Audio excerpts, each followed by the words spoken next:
Hello students, तो कैसे हैं आप लोग। आज आपके बीच फिर से 10th केमिस्ट्री के अंदर chapter acid base and salt से एक नया टॉपिक लेके आए हैं। इस टॉपिक के अंदर हम आज आपको पढ़ाएंगे स्ट्रॉन्ग एसिड्स, वीक एसिड्स के बारे में, strong base and weak bases के बारे में, ठीक है। और साथ ही इन्हीं की हेल्प से हम आपको समझाएंगे नेचर ऑफ सोल्ट्स के बारे में, यानी कि कौन सा जो सोल्ट्स है वो आपका एसिडिक होगा नेचर के अंदर, कौन सा बेसिक होगा नेचर के अंदर और कौन सा सोल्ट न्यूट्रल होगा नेचर के अंदर। वो हम आपको मिनटों चुटकियों के अंदर सिखाने वाले हैं। आपको बस केवल क्या याद करना है, strong acids, weak acids, strong base and weak base, ठीक है। तो चलिए बिना किसी देरी के स्टार्ट करते हैं आज का topic strong acids and weak acids. तो चलिए स्टूडेंट्स देखते हैं स्ट्रॉन्ग एसिड्स और वीक एसिड्स के बारे में। तो बेटा एसिड्स, स्ट्रॉन्ग एसिड्स वे एसिड होते हैं जो एक्वस मीडियम के अंदर कंप्लीटली आयोनाइज्ड हो जाते हैं। कंप्लीटली क्या हो जाते हैं? आयोनाइज्ड हो जाते हैं। और वीक एसिड वे होते हैं जो एक्वस मीडियम के अंदर पार्शियली आयोनाइज्ड होते हैं।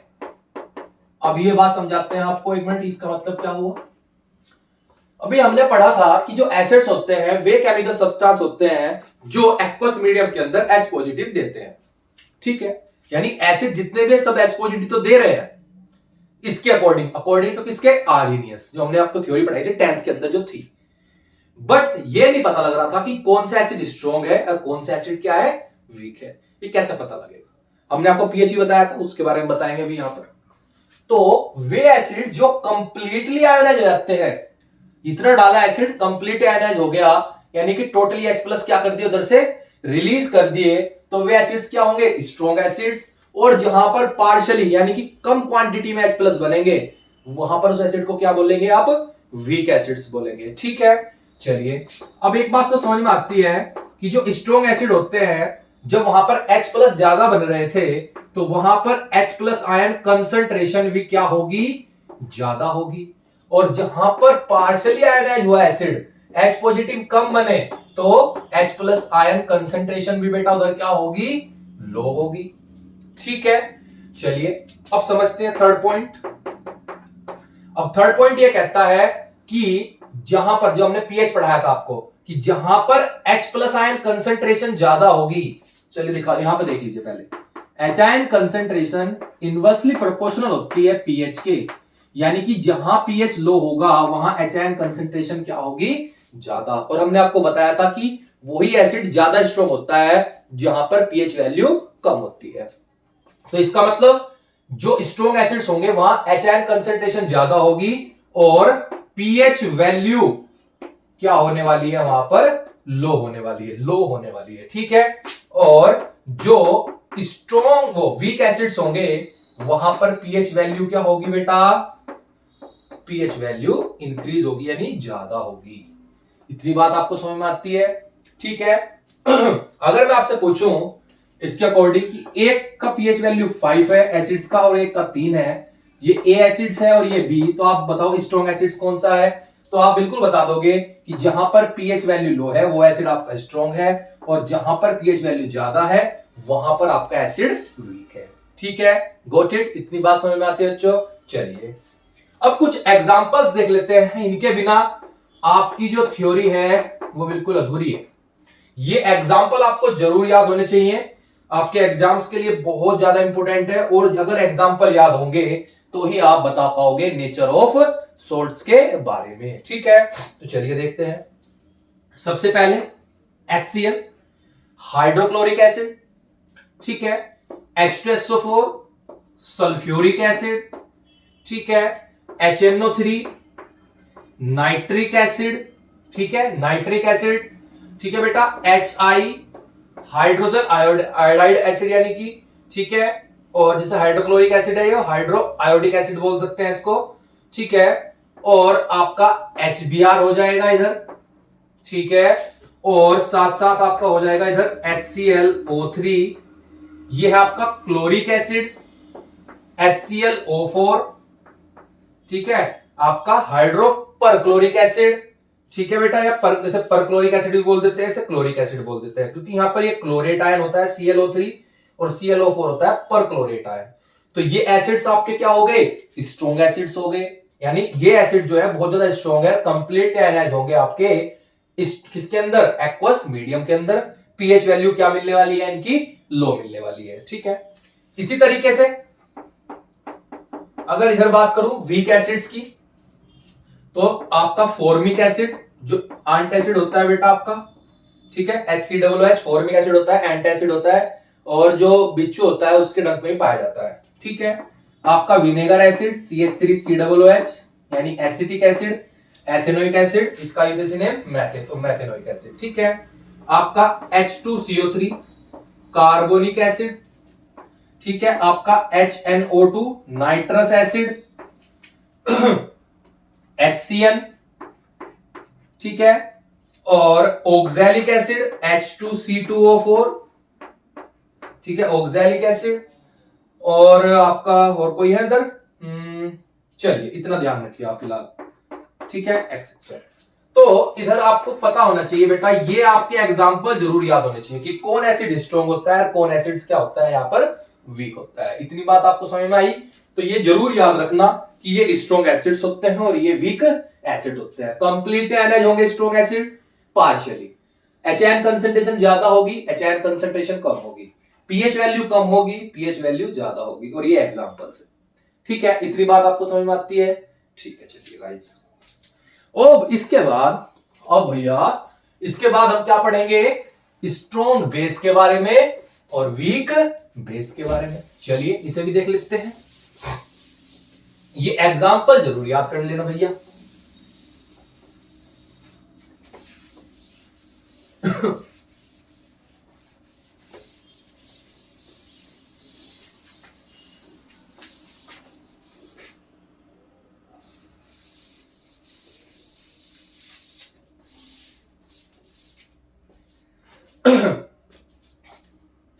तो चलिए स्टूडेंट्स देखते हैं स्ट्रॉन्ग बेसिस और वीक बेसिस के बारे में।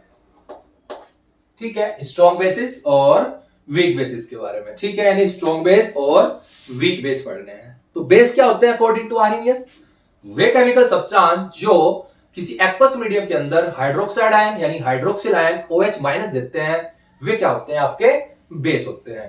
तो अभी देखते हैं इनके अकॉर्डिंग, तो यहां पर भी स्ट्रॉन्ग बेस क्या होंगे, वे बेस जो आपके एक्वस मीडियम के अंदर कंप्लीटली आयोनाइज्ड हो जाते हैं, वे आपके क्या होते हैं, स्ट्रॉन्ग बेस होते हैं।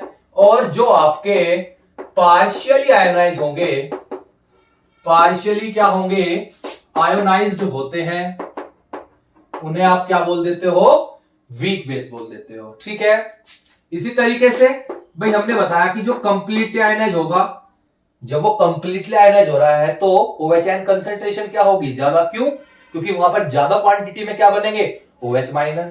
तो इधर OH कंसंट्रेशन स्ट्रॉन्ग बेस में क्या होती है, ज्यादा होती है। क्यों, क्योंकि OH- ज्यादा बनेंगे, क्योंकि कंप्लीटली आयनाइज हो रहा है। और यहां पर OH कंसंट्रेशन क्या होगी, आपकी लो होगी। क्यों, क्योंकि बेटा पार्शियली आयनाइज हुआ, पूरी तरह आयनाइज नहीं हो पाएगा। ठीक है, बात समझ में आती है। चलिए, अब इसी तरीके से आपको एक बात ध्यान रखनी है, हमने एक पीएच स्केल बताई थी आपको 0 से लेके बेटा 14 तक। ठीक है, यहां पर 7 था और यहां पर 14। अब 7 से अबव जितने भी थे उनकी पीएच वैल्यू वे सब क्या थे, बेस थे। तो इस बात को ध्यान रखना कि जहां पर पीएच वैल्यू ज्यादा होगी वो बेस आपका स्ट्रॉन्ग होगा, और जहां पर पीएच वैल्यू आपकी लो होगी वो बेस आपका वीक होगा। एसिड का बिल्कुल उल्टा करना है। एसिड्स में यहां पर क्या था कि जिसका पीएच वैल्यू कम वो एसिड स्ट्रॉन्ग, जिसकी पीएच वैल्यू ज्यादा वो एसिड वीक। बट इधर नहीं, क्योंकि ये क्या है, एसिड का बिल्कुल दुश्मन कौन है, बेस। समझ आती है। हाँ, तो आपको ध्यान रखना है कि पीएच जो है जहां ज्यादा होगा वो एसिड आपका बेस स्ट्रॉन्ग होगा, और जहां पर पीएच वैल्यू आपकी क्या होगी, कम होगी, वो बेस आपका क्या होगा, वीक। फॉर एग्जांपल एक की पीएच वैल्यू 8 है और एक की पीएच वैल्यू 12, तो आपका स्ट्रॉन्ग बेस हो जाएगा 12 वाला और वीक बेस हो जाएगा 8 वाला। ठीक है, बात समझ में आती है इतनी। चलिए चलिए, तो इसके बाद हम क्या बताते थे आपको, एग्जांपल्स के बारे में, एग्जांपल्स बताएंगे।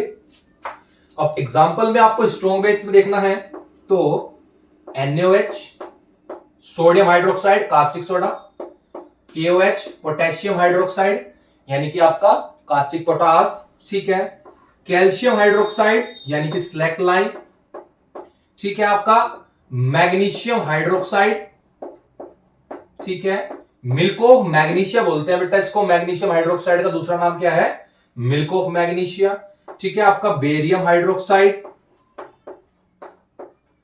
एक्सेट्रा। ये आपके क्या है बेटा, स्ट्रॉन्ग बेस है।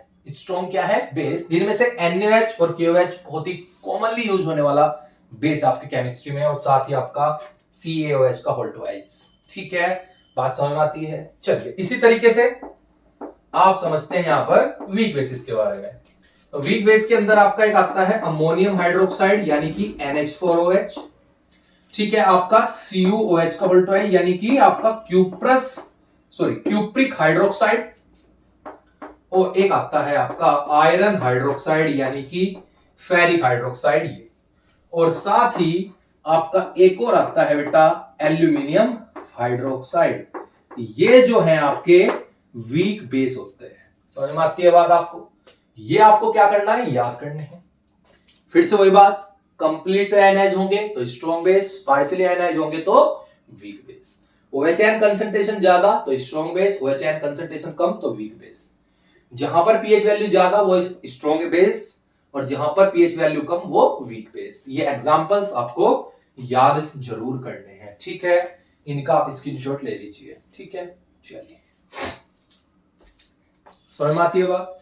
चलिए, और इन्हीं की हेल्प से हम क्या बताने वाले हैं आपको, नेचर ऑफ सोर्स के बारे में बताने वाले हैं।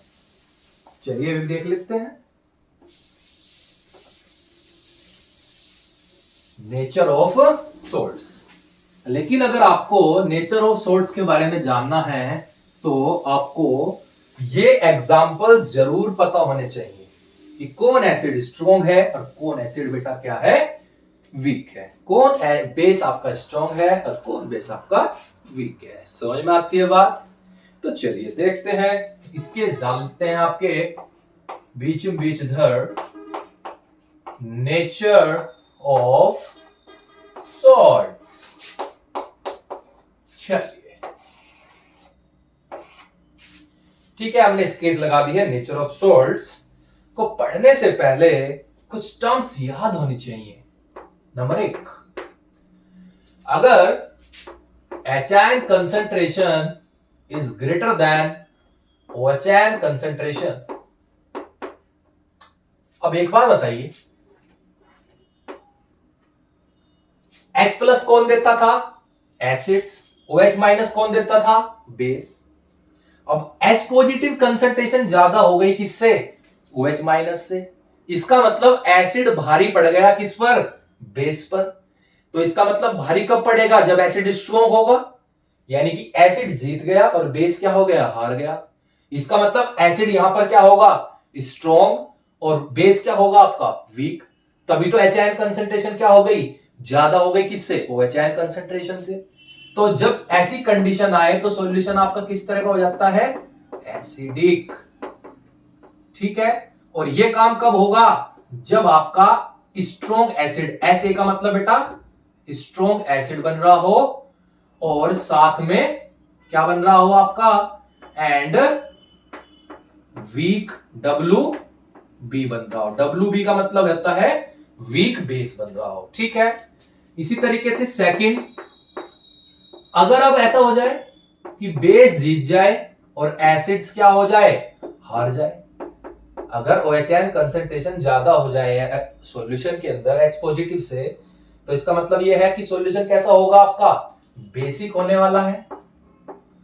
और ये काम कब होगा, जब आपका स्ट्रॉन्ग तो बेस बने SB यानी स्ट्रॉन्ग बेस, और WA यानी वीक क्या बने, एसिड। भाई तभी तो होगा, क्योंकि जब बेस स्ट्रॉन्ग होगा तो OHN कंसंट्रेशन नॉर्मली ज्यादा हो जाएंगी, और वीक एसिड होगा तो H प्लस N कंसंट्रेशन क्या हो जाएंगी, घट जाएंगी।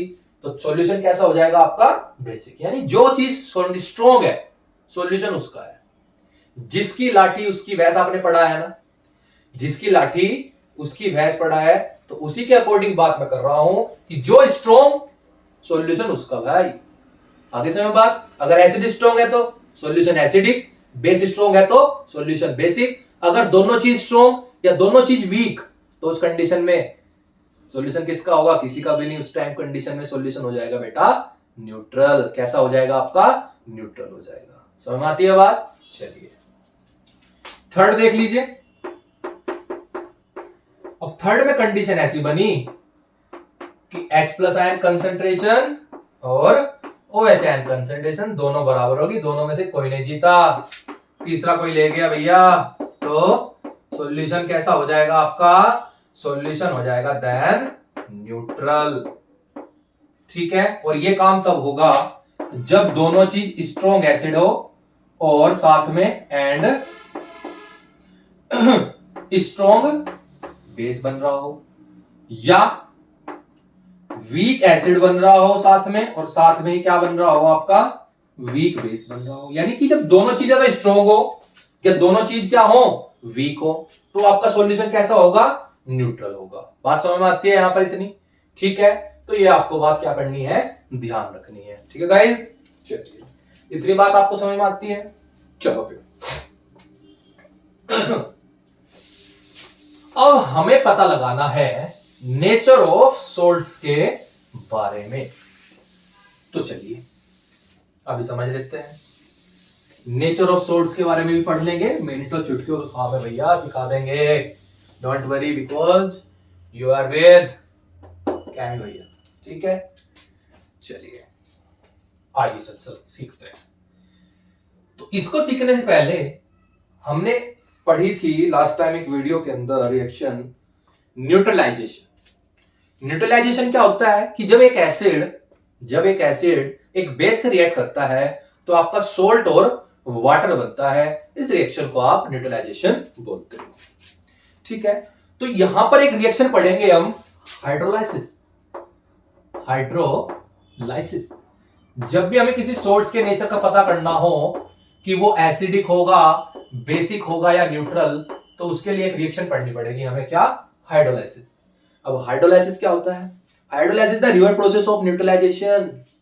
यानी कि जब किसी सोल्ट को हम वाटर के द्वारा ब्रेक डाउन कर देंगे एसिड्स और बेस के अंदर, तो उस रिएक्शन को क्या बोलोगे आप? हाइड्रोलाइसिस बोलोगे। ठीक है, चलिए देखते हैं किस तरीके से। चलो मैं बता देता हूं भाई। आपने एक NaOH लिया, न्यूट्रलाइज समझता हूं पहले, न्यूट्रलाइजेशन, और एक HCl लिया, और आपने देखा कि यहां पर एक तो H2O बना, H और OH, और एक सोल्ट बना आपका क्या?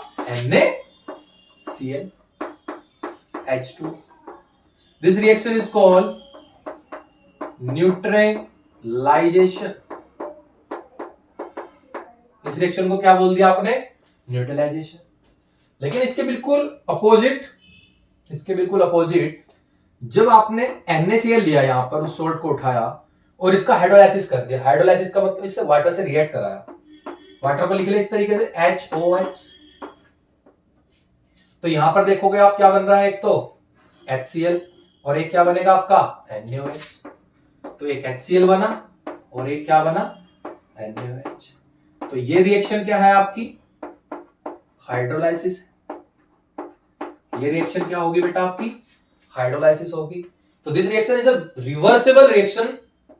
किसकी बेटा? न्यूट्रलाइजेशन की। बिल्कुल रिवर्स रिएक्शन है, नहीं है? बात समझ में आती है? तो जब भी किसी सोल्ट्स का नेचर पता करना हो तो आपको पहले उसका क्या करना पड़ेगा?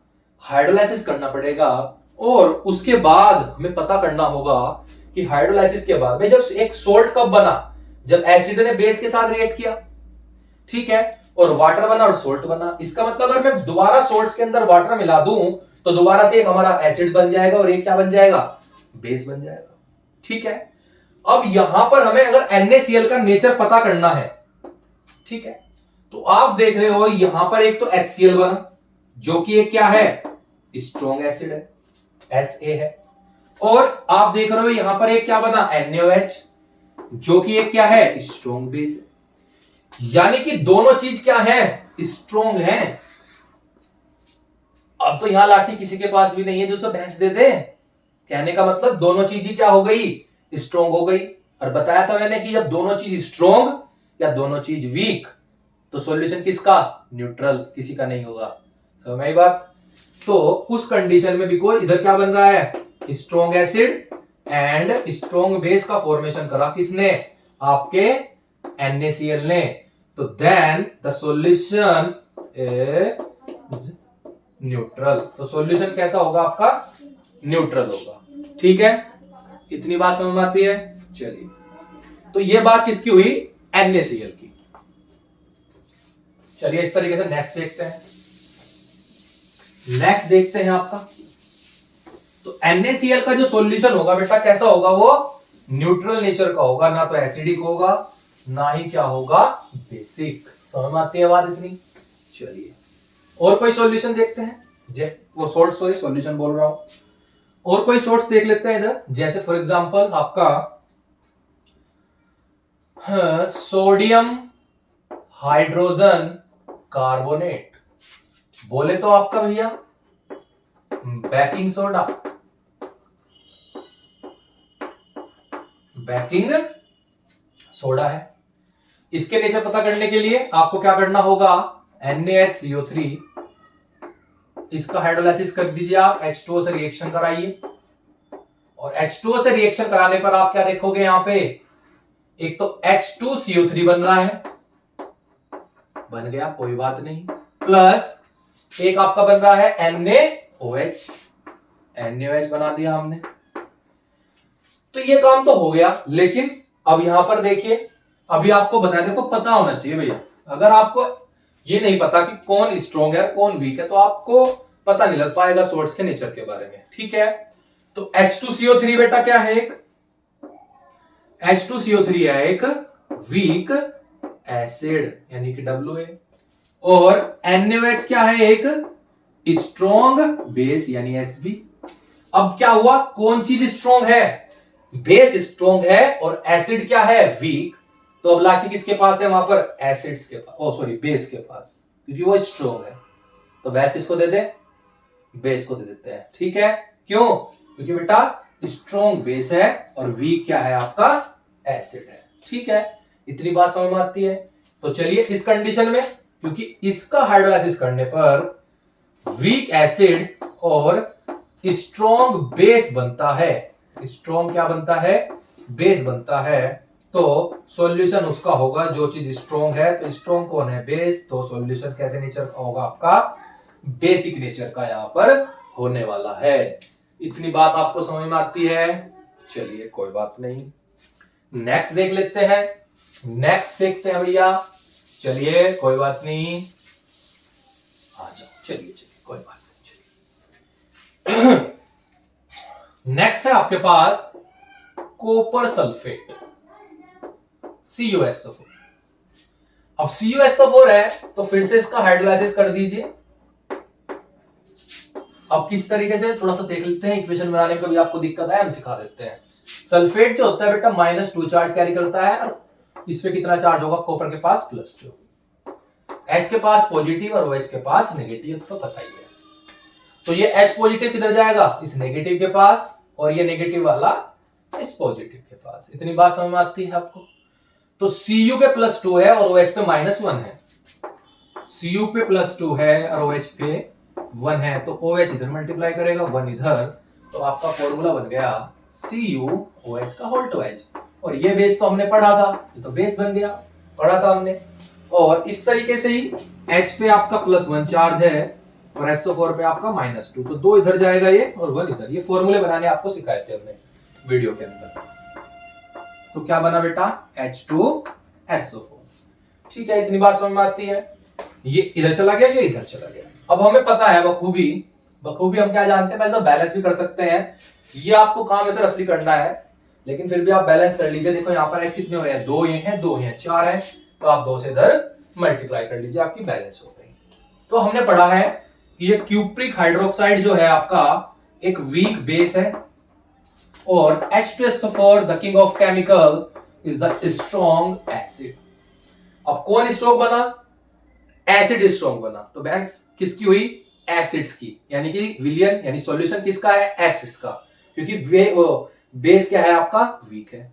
तो उस कंडीशन में आपका एसिड सॉल्यूशन कैसा हो जाएगा, आपका एसिडिक हो जाएगा नेचर में CuSO4 का सॉल्यूशन, क्योंकि यहां पर एसिड स्ट्रॉन्ग है और बेस क्या है, वीक। यानी कि आपका H+ आयन कंसंट्रेशन ज्यादा है और OH आयन कंसंट्रेशन बेटा क्या है, यहां पर कम है। इतनी बात आपको समझ में आती है? ठीक है गाइस, चलिए अब इसी तरीके से अगर मैं बात करूं किसकी, CaSO4 सॉल्यूशन की, कैल्शियम सल्फेट, हाइड्रोलाइसिस कर दोगे आप तो एक H2SO4 बनेगा इधर और एक बनेगा आपका CaOH का होल ट्वाइस। ठीक है, इतनी बात समझ में आती है? अब जो H2SO4 है वो आपका स्ट्रॉन्ग एसिड है और जो CaOH का होल ट्वाइस है वो आपका स्ट्रॉन्ग बेस है। अब दोनों चीज स्ट्रॉन्ग है तो then H ion concentration is equal to the OH ion concentration, then the solution will be neutral. ठीक है, इतनी बात आपको समझ में आती है? तो यहां पर सॉल्यूशन कैसा हो जाएगा आपका, न्यूट्रल इन नेचर हो जाएगा। तो इस तरीके से आप किसी भी सोर्स का क्या बता सकते हो, एक नेचर बता सकते हो कि वो एसिडिक होगा, बेसिक होगा या न्यूट्रल होगा। ठीक है, अगर आपको वीडियो अच्छी लगे तो वीडियो को लाइक करें और शेयर जरूर कर दें, और जिसने चैनल को सब्सक्राइब नहीं किया वो सब्सक्राइब जरूर कर दें। ठीक है, धन्यवाद। और अगर कोई भी सोर्स का नेचर आप पूछना चाहते हैं तो आप कमेंट कीजिए, हम आपको उसका आंसर बताएंगे वहां पर। धन्यवाद।